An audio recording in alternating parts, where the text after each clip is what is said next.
Welcome back to, well, we don't really know yet. We're in a bit of a predicament here. The plan for this video was going to be a catch and cook. But the pike maniac over here is determined to go pike fishing tomorrow.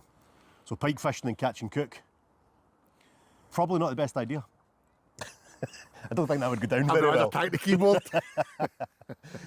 But we have a plan. We have, well, I hope we have a plan. The beginnings of a plan anyway. The Alaskans like pike, don't they? But we're not in Alaska, that's the problem. Canadians like the pike. But we're not in Canada. Scandinavians, Russians, everybody else. Feels like we're in Alaska. Ice haircut, I'm freezing. But no, don't worry, we're not going to start eating pike. But yeah, we do have the beginnings of a plan. We are going to go pike fishing, however. So this is a pike fishing video, but we still want to bring in the kind of catch and cook that we had planned. So we're down at the allotment. The feedback's been good on them, isn't Yeah, it? I enjoy making them as well. I enjoy eating them. Just throws in a different little aspect as well, and it keeps it interesting. So we're back down at the allotment. It is the middle of January, so there's not much going on at the allotment. Starting to clear everything out for springtime, but there's still a few bits and pieces. So I think what we'll do is we'll have a wee rummage, see if we can come up with something from here, and we'll cook that up tomorrow while we're pike fishing. Gives you something to do in your pike fishing. Aye, because we're not going to catch any fish. The way I've been going, there ain't no chance I'm catching a fish tomorrow. I've got a couple of secret weapons for tomorrow. All right. I've been doing a bit of research. Can't wait to see what that is. But aye. Involves crabs. Ah, right, I know what it is. But aye, let's see if we can scrape together something that will give me something to do tomorrow. So like I said, mid-January, there's not much going on here. It's a bit of a stage now, but I'm sure we can pull something out of here. In this proper winter veg. In here, doesn't look like it, but there should be, hopefully, if I can get through this solid frozen ground. Bear with me. I need an ice pick. Nope. We'll get there. There should be some parsnips in here. I don't know if we're going to get them out though.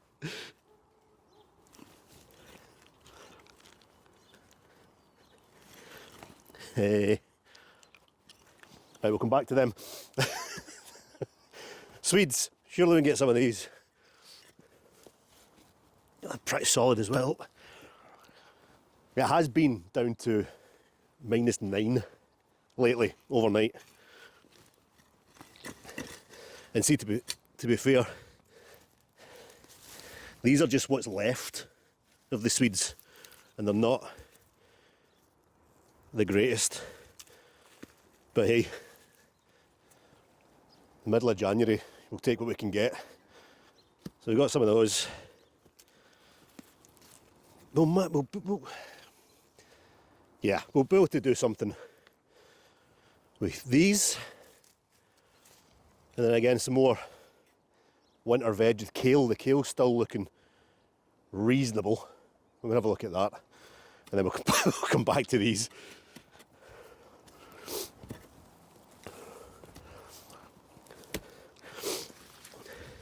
Yeah, the cold weather's taking its toll on them a little bit, but I reckon they'll be okay. Can definitely do something with this. The great thing about kale, -9, and it's still in decent condition. A bit wilted, but it'll do. Take some of that. So Swedes, kale, maybe a parsnip. Still got a few dried onions left over. They were in the polytunnel, so that'll help. And then the Brussels have they've kind of suffered a little bit, but there might be a couple of salvageable ones in here.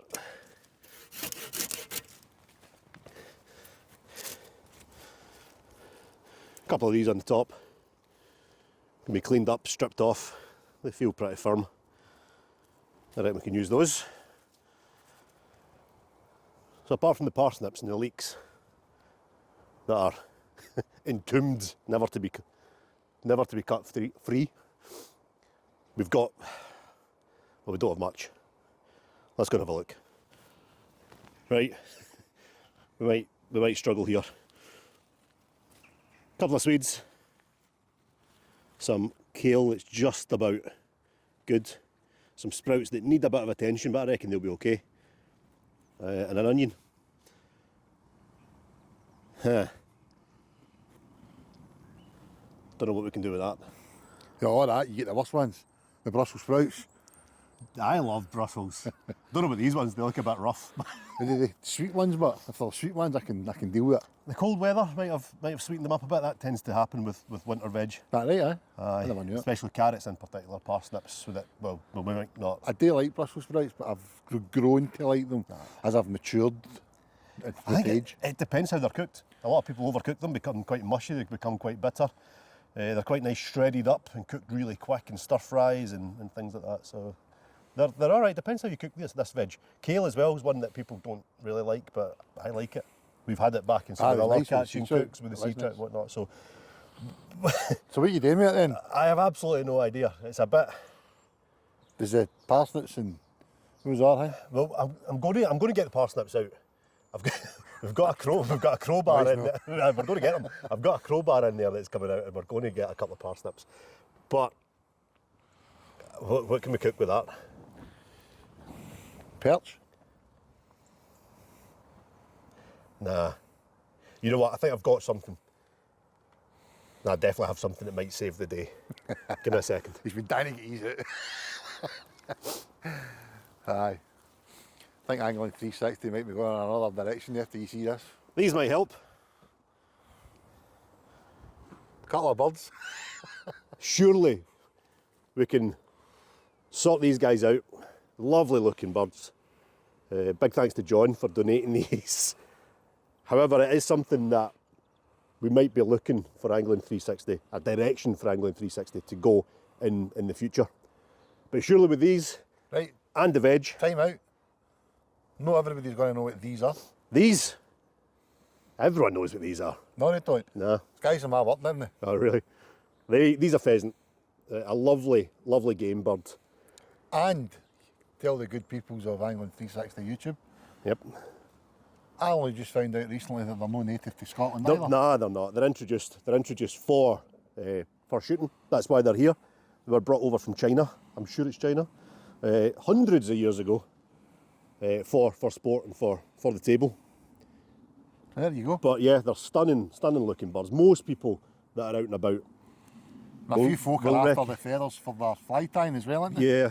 A lot of people recognise them from kicking about the fields. The feathers are used across the country in fly tying. Stunning looking birds.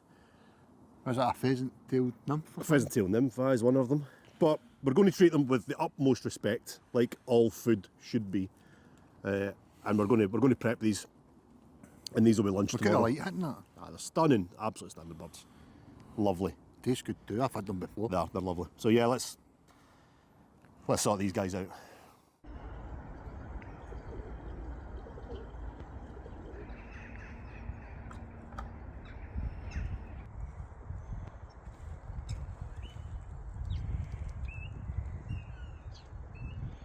Right, now I am absolutely no expert at this, at prepping these birds, but we were given 4 birds. I had a wee experimental sort of plucking session, so to speak, through the week.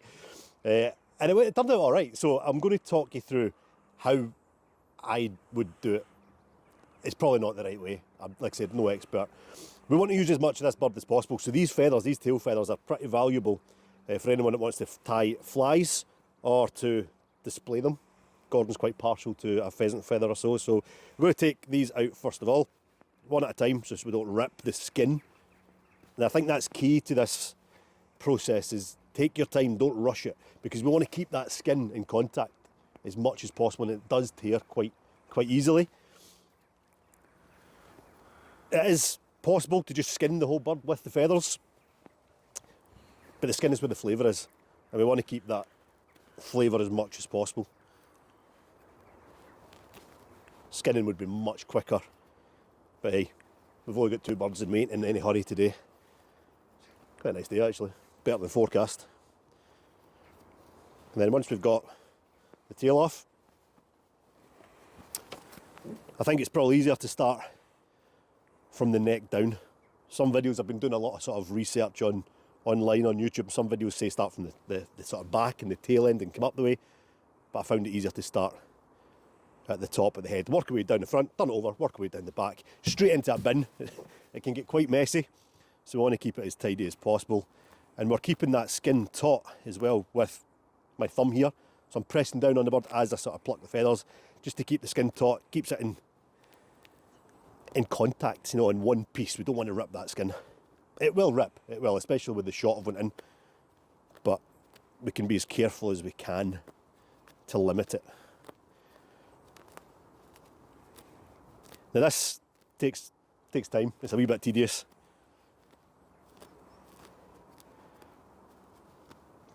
But we'll get Gordon in. He can do the other one.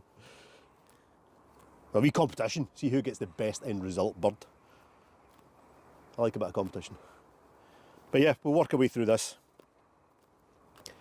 And then we'll take the wings off, take the head off, take the feet off, and hopefully by the end of this we'll have two perfectly prepared pheasant.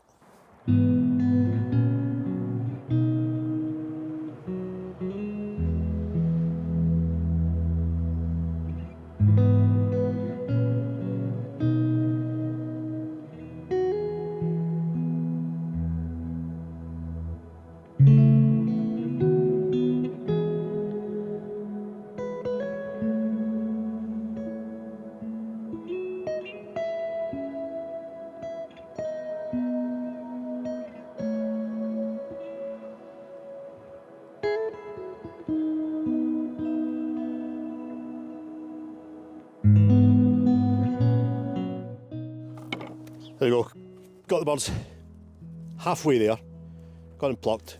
Just need to take the wings off, take the head off, take the feet off, and then we'll clean them up a wee bit more and take it from there. You see here, this wing's already been broken, that's taken a shot. So ideally we'd be looking for this joint here. We're looking to break the wings off at that joint, but it's not going to happen with this one. So just take a slice through here. Take a slice through the top. We should be able to take that off like that. Again, a lot of fly tires, we'll keep the wings for the feathers. In fact, we'll keep them as well. Keep them over there. I think this wing's better condition. We can actually find the joint that we're looking for, which is here. That's the sort of upper. We're going to keep this bit attached. We'll clean it up in a little bit. But just again, slice in the top, down to the joint.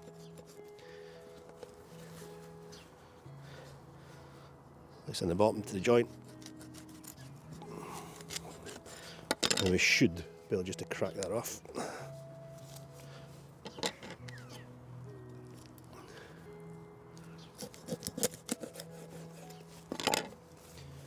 Wings come off.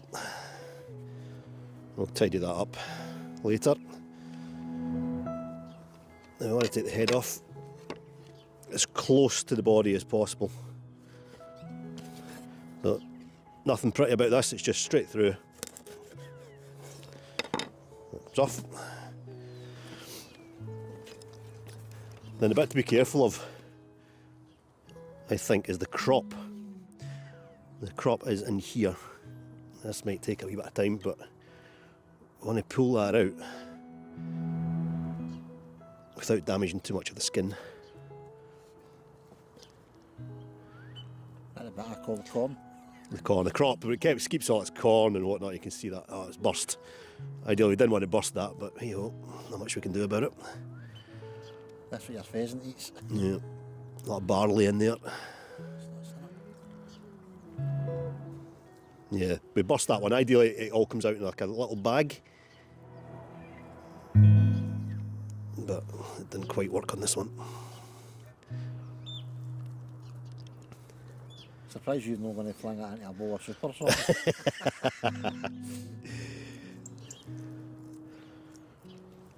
So basically the bird keeps it in this little pouch here until it needs to digest it.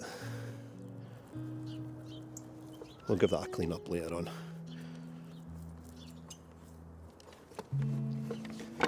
You know what, the birds will probably still have that, so we'll let that over there. The birds are going to come nowhere near you while you're doing that. Again, a few wee bits and pieces in terms of feathers. Unfortunately, that wing took a hit. We'll tidy all that up later. Then the feet. Again, no expert here, but what I've researched is there is a big tendon runs up the back of the drumstick here. So we want to try, it's not the easiest thing to do, but try and take it out with the foot. So again, just that joint there. Slice the skin round.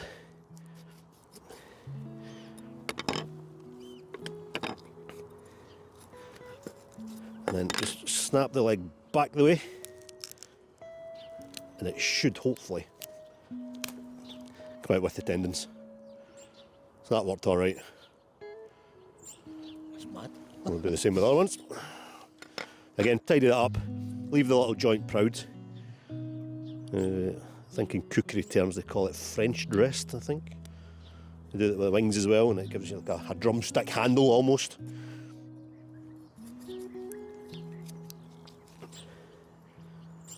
Do the same here.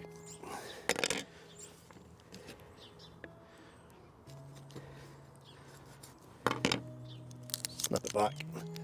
Tendons should come out. There we go.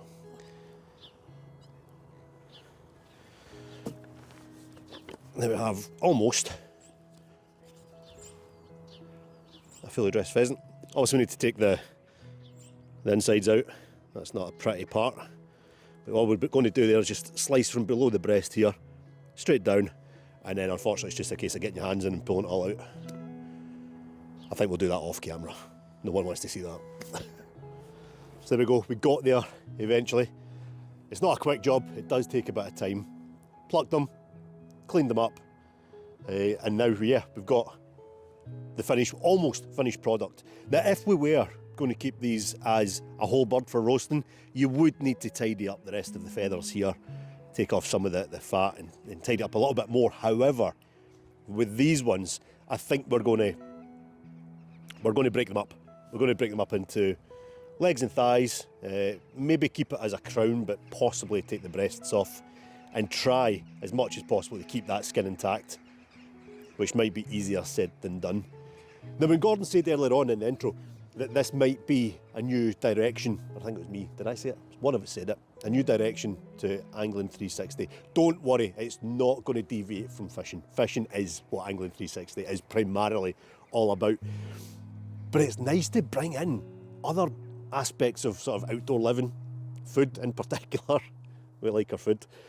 So let us know in the comments if game, the game, not just game fish, but game in terms of pheasants, pigeon, ducks, geese, things like that, if that's something that you'd like to see a little bit more of. And if so, I'm toying with the idea of possibly applying for a shotgun certificate.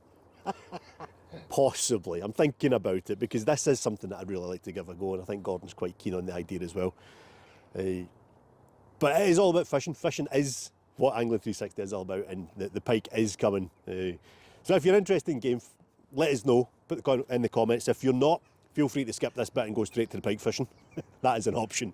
But yeah, let's get these broken up into bits and we'll get on with the fishing. Getting there. There we go. Portioned up. Now the skin is a little bit ripped on this. I think this one's Gordon's, to be fair. Yeah, sorry. So 2 legs. That's lunch tomorrow. I'm going to take the legs off this one as well, and we'll have these for lunch tomorrow. And I've just kept it as a crown.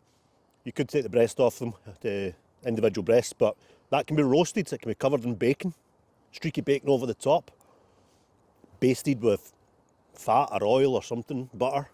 That what I'm doing Sunday. You can take that one, right? Let's do the same with this one. So yeah, this one here, this is going to be difficult because this bird's taking a shot to the thigh, so I'm not sure how that's going to work out. It looks a bit mangled, but we'll give it a go. Try to keep the skin on as much as possible, so slice along that skin. Try and separate the thigh from the rest of the body.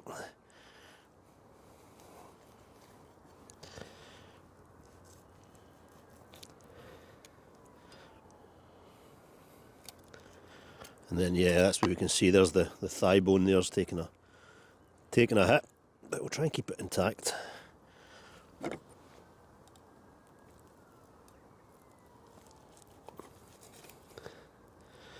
I'm just cutting down to the thigh joint, that ball and socket joint, which is there, and just give this a bit of a done.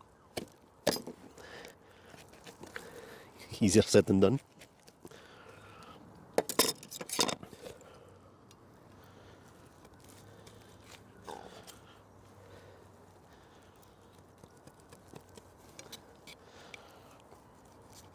Now, like I said, not an expert at this.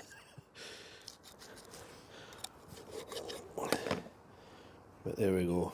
Nice bit of thigh meat, drumstick attached. There will be some shot in there, I'm sure. So I need to be careful with that. But yeah. Do the same with the other one. This one should be a little bit easier.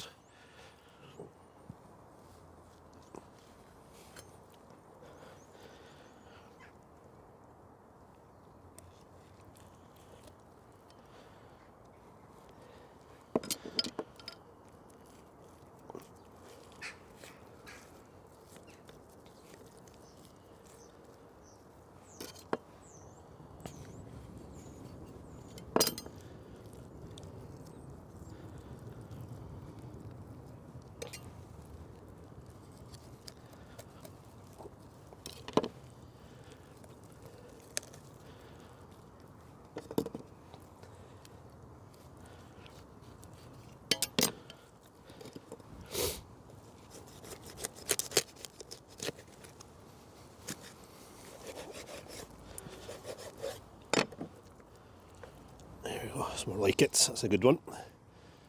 Tied it up with the feathers. And that It's my one tomorrow. is a lovely looking leg of pheasant. And it's the fat, it's this fat in here that keeps the meat moist when you cook it. So we want to try and keep that on as much as possible. Not great when it's cooked, so we can take it off, take the meat off the bone, and it'll be fantastic. Then nothing pretty about this. In order to keep it as a crown, you just want to detach the breastbone from the backbone.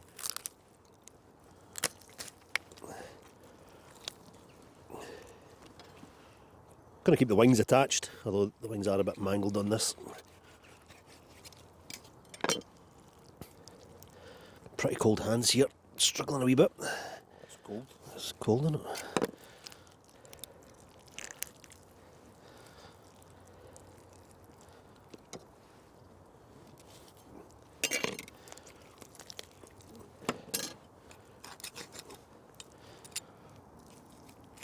Could you use that for like making a stock? Yeah, it'd be great for soups and stock and whatnot. Made a bit of an arse of this one. We're getting there though.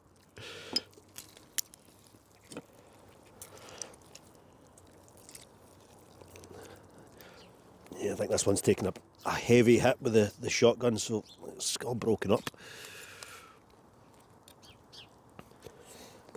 Yeah, we'll come back to that.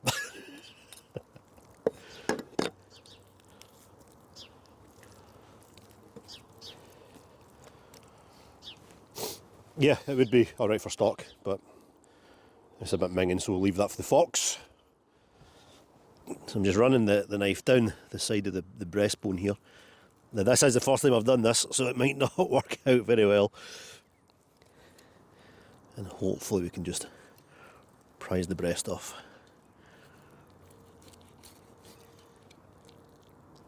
There'll be a wishbone up here somewhere as well, but I think that's taken a hit.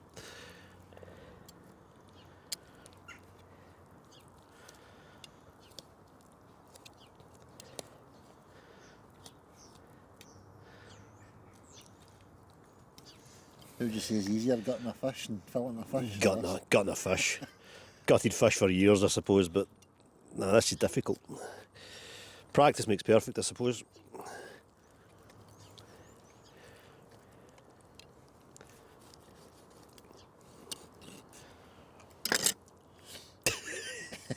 That is a riot. Nah, you know what? to take the skin off this one. I see what I'm doing. But there's a, Yeah, you can see it's taking a absolute.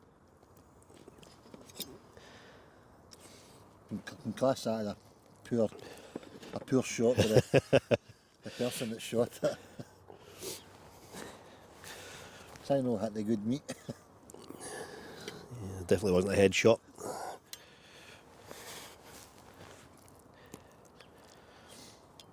I think what these videos are doing, Alex, is basically showing that we ain't any experts. Nah, definitely not with this. Anyway. I'm But taking it's the wine also off it. showing that people know that your meat just doesn't appear on the supermarket shelf.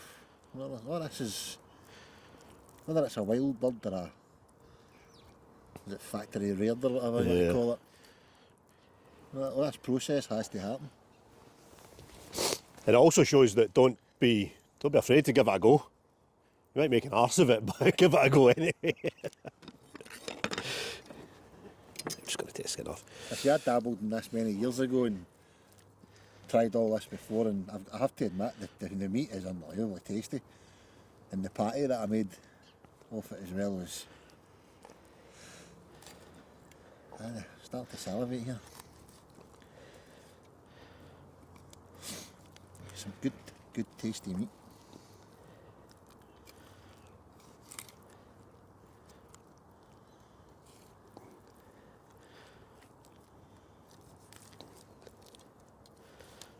It also helps, I think, to have a decent knife, a proper knife. I say a fish knife. Definitely not doing the job as it should do. A proper boning knife would be ideal.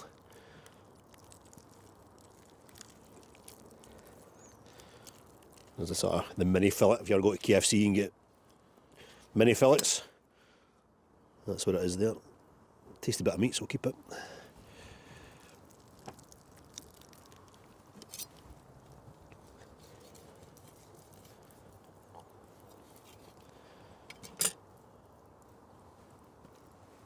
Is that cold? It's like doing this in my fridge, you know? Yeah, it's cold.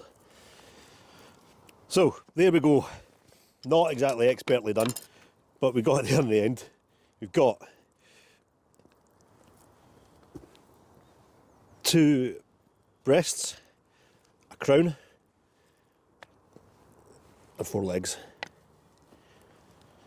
2 birds, butchered, literally, and figuratively. Well done. We got there in the end, didn't we? No expert. Check out YouTube. Loads of better videos online of how to do it properly.